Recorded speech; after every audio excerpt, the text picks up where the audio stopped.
Hello, everybody, or at least those in Claremont. Welcome to the first episode of Seen on Screen, Claremont Television's own movie review show on a weekly basis. Today, my friend Stu is joining me. We'll be talking about several issues. First, David Cronenberg's new film, Eastern Promises, starring Viggo Mortensen and Naomi Watts.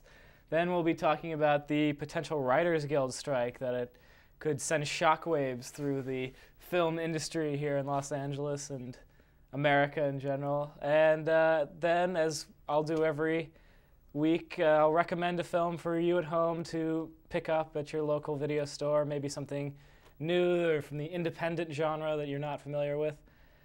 So let's get into it.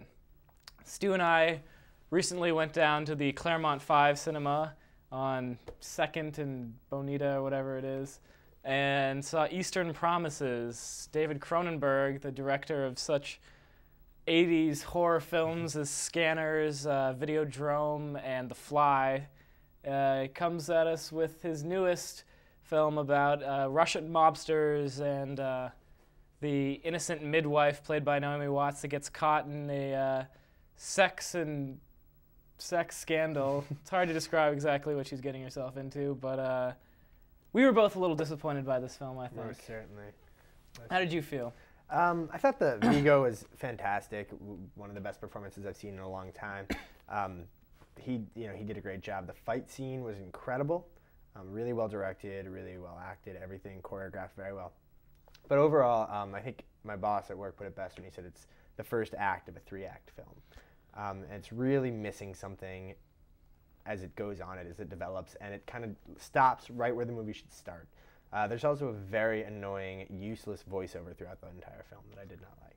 Yeah, I was thrown off by that too. I think we agree that this film had so many things going for it. It had excellent cast, who's everyone's performance, not just Viggo Mortensen. Viggo Mortensen had a very powerful performance, transforms into this mobster hitman working for the Russian mafia in London, and he's sort of taken or adopted by the Russian family, played by Vincent Cassel as his best friend, who's also very convincing in his role as a homosexual, potentially, you're never quite sure, but mobster who's dealing with living up to his father's expectations, his father's demands as the mob boss. And his father, played by an actor I've seen somewhere before, I couldn't exactly put my finger on. His name is Armin Miller-Stahl. He's a German actor. He was frighteningly realistic as a grandpa-esque figure who seems very cuddly at first, and then throughout the course of the film you realize just how sadistic and evil his character is. But aside from those very well acted performances and fabulous directing, at least from a cinematography standpoint, it's a very beautiful film. The aspects of Russian culture are sort of played out very well, but it just doesn't build towards anything. It lacks a climax. It sort of builds towards a climax that never really happens. Exactly. Yeah, that's the big thing. I think you really put it well with the patriarch figure. Was incredibly acted, but you feel like it's driving towards a climax, and it thinks it reaches a climax when there is a slight twist, and when it hits that twist, the screenwriter thought that was his climax. In reality, that was his character establishment that should have happened in the first 30 or 40 pages, and the rest of the movie should have been double that length and about that. So, I mean, I'm not saying it's the first third of a trilogy. I'm saying that it should have been condensed, and 2/3 of it should have been taken out, and then that should have been the rest of the movie. But I can see why he thought he had a climax, but he didn't. It felt to me sort of like a pilot to a television show that I would really, really watch every single week and be totally captivated by and be drawn into the storyline, but it doesn't actually provide any sort of satisfactory conclusion. Right, and the conclusion that it does provide is very episodic. It's the subplot that really wasn't very interesting, and it lacks the conclusion for what we were looking for. I think it's a great way to put it, the television show angle. I think that actually would be a fantastic television show if you... I'd love that television show. It'd be better than The Sopranos. Eliminate the Naomi Watts side story. Yeah, that was a little contrived, I felt. Exactly. I mean, it was necessary for the sort of wrap-up that they do give you there's a love story brewing between Viggo and Naomi that it sort of takes away from everything else that's happening. But I can understand why every film puts that in, just because they do that. Well, they tried to make it about Naomi's character, and they tried to make Viggo's character the secondary character, which was an absurdly bad move. Mm-hmm. What's interesting is I wonder how much was Cronenberg's fault and how much was the screenwriter's fault. And I wonder, I mean, I guess since Cronenberg's the guy who had the product right before we saw it, you could argue that it doesn't matter what the screenwriter's fault was because it was Cronenberg's job to correct that. Yeah, absolutely, and the producer's fault as well. The characters themselves are interesting enough to carry the film to a certain extent, and I think I can attribute that to the screenwriter's success. He created characters that were interesting and multi-layered. I wanted to see more of Vincent Cassell's character because I thought he was one of the best parts of the film, one of the most complicated characters in the film, and I think the relationship between him and his father could have been explored more. I agree with that completely. I mean, you really hit the nail on the head with that television pilot comment. I think that's a great point. That's really what it was. And I mean, I don't know. I guess the question is the acting enough where you would recommend the movie to somebody? I don't think I could recommend. I could recommend renting it. Going to see it in the theater, probably not. It's really strange that you say that because to me, for me to rent a movie, I really, really have to want to see it. Well, I will see anything in the theater. I'm the exact opposite way. Maybe it's a Netflix thing because if it comes, great. If it never shows up, it's sort of like whatever. Yeah, I don't know. I love the theater experience, and I love like the idea of like, you know, when you're going to see a movie in the theater, you're committed to it. When I rent a movie, if I'm halfway through it and I'm not getting into it, then I'll turn it off. I'll go on Facebook while I'm watching the movie. You know, I mean, as somebody who would like to one day be a professional filmmaker, would like people to give what I make the respect of sitting there and watching it. And I feel the same way about movies, and I'm kind of feel guilty a lot of times when I slip into that mode of not. That's true. It's still like $11 though. That is true. Yeah, but how much is renting these days? I don't know, $4? I guess you're a Netflixer. I recently canceled my Netflix. Really? Either way. Back to the film. Stylistically, this is not something exactly new from Cronenberg. It's sort of an extension from The History of Violence, which is also a very powerful film. Sort of gave me goosebumps in a lot of ways. But Cronenberg's style, the graphic nature of his violence is always something that the audience should be prepared for, and it's no less true in Eastern Promises than it is in The Fly, when Jeff Goldblum rips someone's arm off when they're playing strength games. I had heard that this movie was very violent. Mm-hmm. When I saw it, I was kind of shocked because the first scene is very violent, and there's a few scenes here and there, but really, as a whole, it's not excessive gore. You know, maybe that first scene, but like. And I think every throat cutting scene would be, in my opinion, a extremely longer than usual shot on the actual act of cutting. Well, somebody. How long does it really take to cut a throat? Apparently a long time, according to David Cronenberg. I would agree with him. I mean, I haven't done it in a long time. Oh, it's more realistic, I'm sure. I mean, yeah, it's been several years since I've actually had to do it, but to cut a throat, yeah. I mean, football tryouts were competitive, and I had to get rid of people somehow. Exactly. Yeah, you can tell you've got the body of an offensive lineman. I mean, yeah. We'll explore that more on the sports show. We'll do that. We'll talk about that later. But in either case, it's not an exploitative style of violence. It's a painfully, gut-wrenchingly realistic portrayal of violence, which you should be prepared for, especially in the first scene. This film also extends on David Cronenberg's love and appreciation for the naked body of Viggo Mortensen. If you'll remember the very graphic sex scene in History of Violence, it's sort of, let's just say he's naked throughout the climax of the film. How did you feel about his nudity? I mean, I thought it was well played. I mean, that was, you know, at that part of the movie, his nudity meant something. It was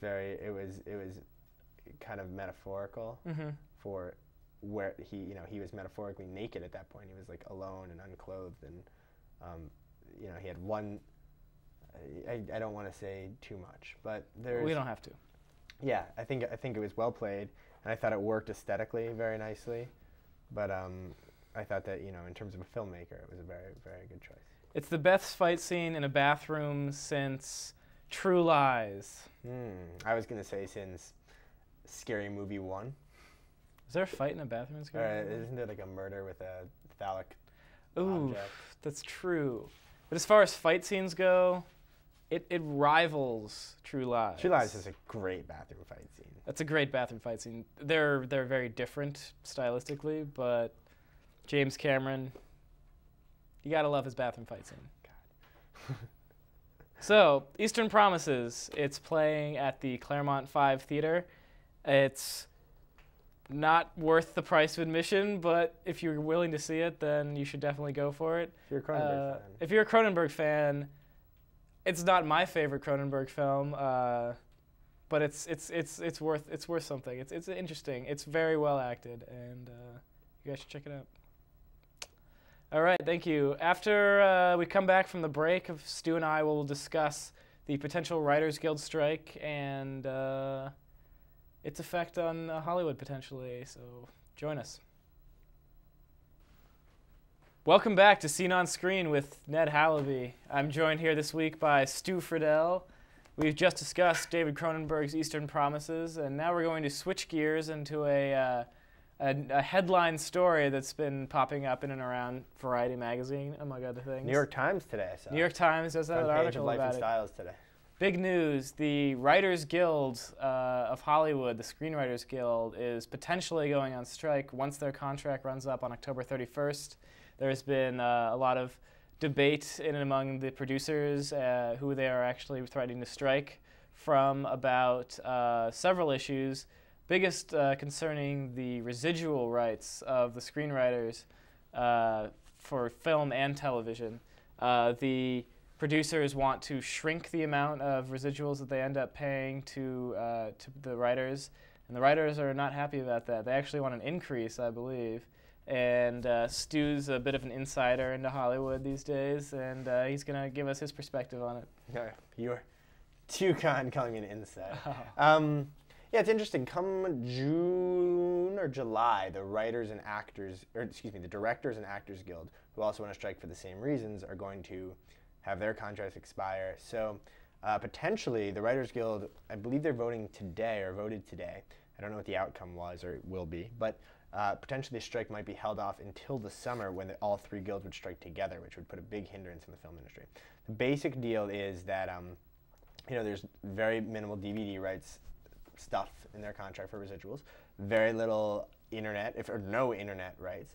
And you get something like look at NBC now. Comedy Central just announced today they're going to be doing this with The Daily Show. ABC has this, Fox has this. You can watch their shows online with commercials. So if they're getting money for every hit that's online, if those commercials are paying the networks, why should the writers, actors, and directors not get residuals on that just because it's not in their contract? Which I think is a great point. I mean, if it airs on television, if person A watches it on television, they're getting residuals for that, for their work.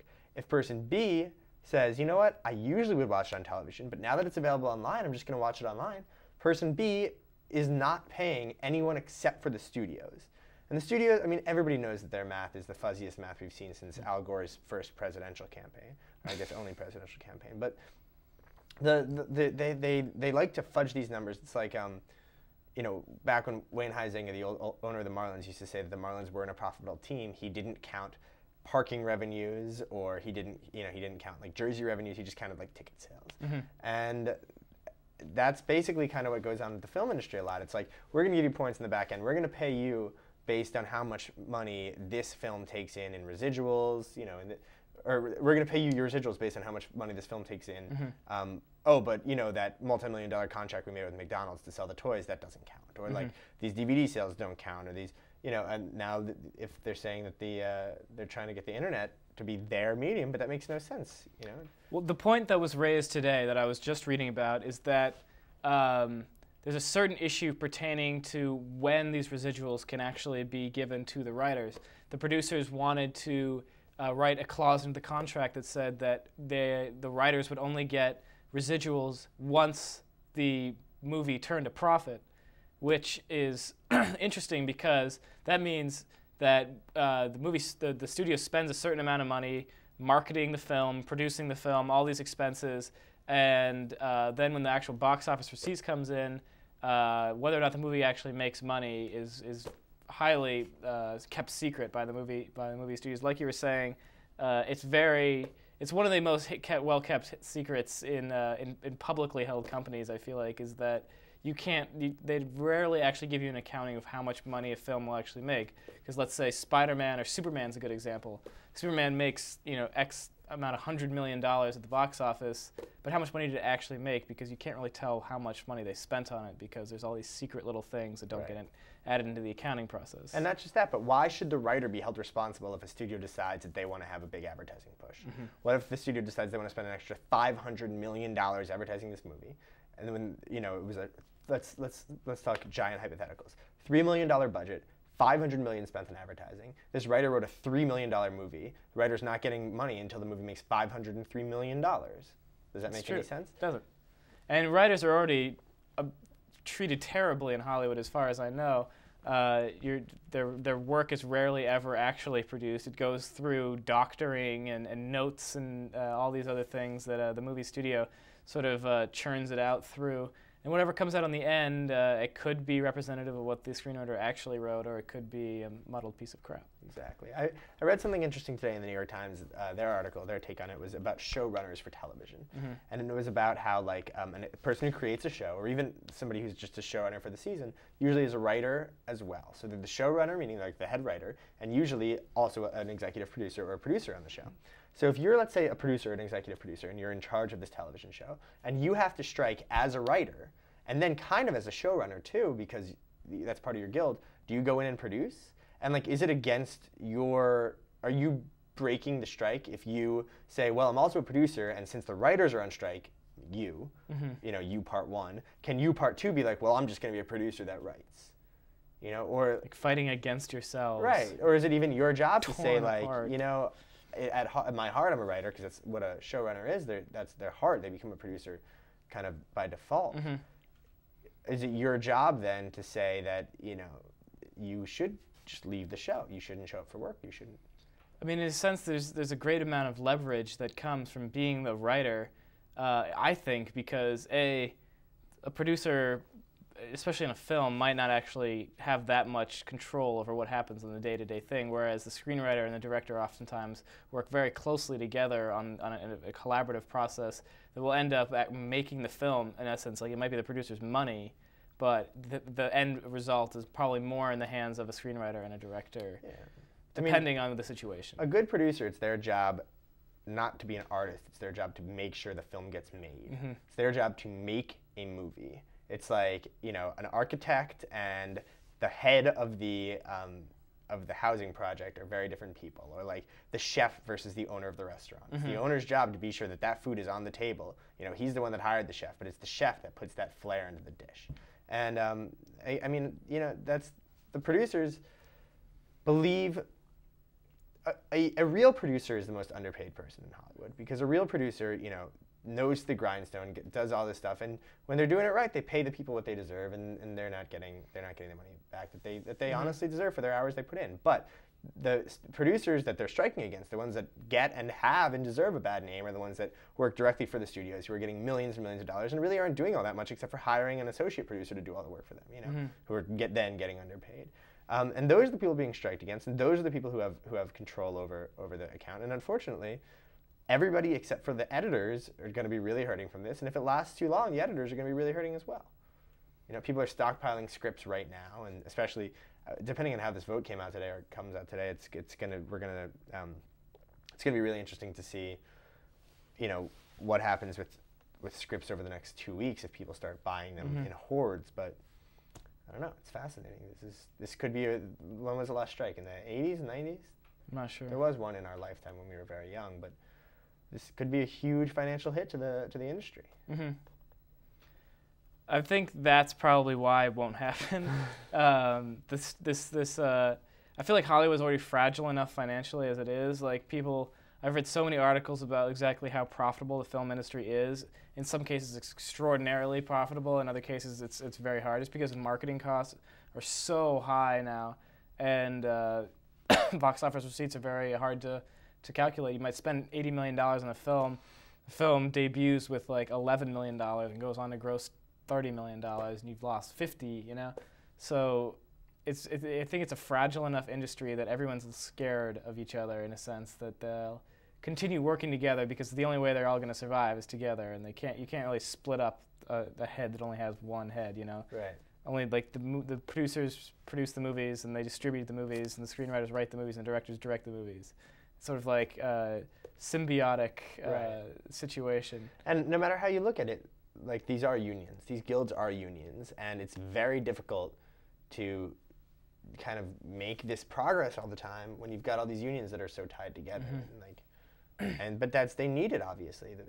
Unfortunately, the studios do have still enough of a monopoly or an oligopoly where they do need these unions to be able to stand up to them. So that's the way it is. Hopefully, the strike will be averted entirely. I'm hoping there's not a strike come June 2008, right when we're getting out of college looking for jobs. That will be something that could affect the students of the Claremont College, especially ones considering film careers. And I feel like if the screenwriters do go on strike, it will happen. It will happen in conjunction with the directors, just for leverage sake. You know, if the producers lose both of them, then Hollywood completely come to a standstill. That would be an interesting occurrence, actually, if Hollywood completely shut down for a while. It might happen. This show would no longer exist, but let's hope for that. The show will always exist. The show will always exist. With Stu on it, it will. Me producing. Dan Hendler. Big Dan Hendler over here. Guy's got a wink that could kill a baby. An ox. A baby ox. Well, thank you for tuning into the discussion segment of Seen on Screen. Join us right after the break, and I'll make a little recommendation for you at home. Thank you. Welcome back to Seen on Screen with Ned Halaby. Joining me for this week is Stu Friedel. We've just discussed David Cronenberg's Eastern Promises, as well as the potential of the Writers Guild strike in Hollywood. Now, for this segment, I will be recommending a film to the viewers at home. This week, it's Roger Dodger, starring Campbell Scott, Jesse Eisenberg, Isabella Rossellini, Jennifer Beals, and Elizabeth Berkley. Whew. It's quite a cast. It's quite a cast. Elizabeth Berkley, I'm always a fan of. The great thing about this movie is that it stars some of the greatest wayward Hollywood film actresses in it. You have Isabella Rossellini of David Lynch fame, Blue Velvet specifically, Jennifer Beals, Flashdance herself, and Elizabeth Berkley, Jessie Spano / whoever the main character in Showgirl's name was. I don't remember what it was. It was like Callisto or something like that. The fish flopper. The fish flopper. Gina Gershon's counterpart. Great film as well. Anyway, this film is about a assiduously arrogant advertising executive played by Campbell Scott, whose other credits include... I'm not even really sure. He's a veteran indie film guy, but it's about him, and he takes his precocious, innocent, nerdy nephew out for a night, trying to teach him about women, specifically how to pick them up in pretty much the sleaziest way possible. And Jesse Eisenberg's great in it. He has that same sort of nerdy charm that he displayed in Noah Baumbach's Squid and the Whale, which came out last year to much critical accolades. And basically throughout the course of the night, they sort of teach each other a little bit about their relationships to women and about themselves, and it culminates in a very heartwarming way, but not too heartwarming. It's not schlocky. It doesn't let you off easily. And basically, it's a great film that you should check out. Once again, it's called Roger Dodger, directed by Dylan Kidd. It won the Best Feature at the Tribeca Film Festival in 2002, and it's got a lot of good stuff in it. It's a dramedy, I'd describe it as. Love a good dramedy. Love a good dramedy. So that was the first episode of Seen on Screen with Ned Halaby. Tune in every week to hear a lot more about what's going on in the film world and films that you can probably view at the local cinema here. Thanks for stopping by.